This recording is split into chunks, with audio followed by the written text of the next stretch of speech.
how to reset your Direct Express password. Hi everybody, welcome back to our channel. In today's video I'll guide you on how you can reset your Direct Express password, so make sure to watch the video till the end. In order to reset your Direct Express password, it's very simple. Go and launch the App Store first and make sure to download the Direct Express mobile application, and by default it will take you to the login page. If you had remembered your user ID and password, you would have been able to enter them, but since we don't remember our password, we will tap this option called Forgot Password button.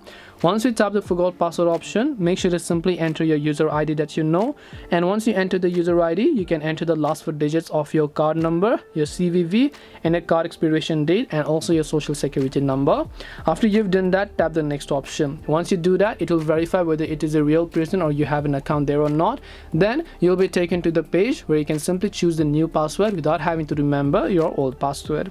This way you'll be able to recover or reset your Direct Express password.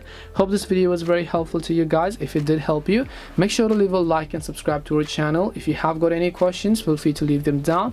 Thank you for watching till the end of this tutorial, and see you soon in the next video.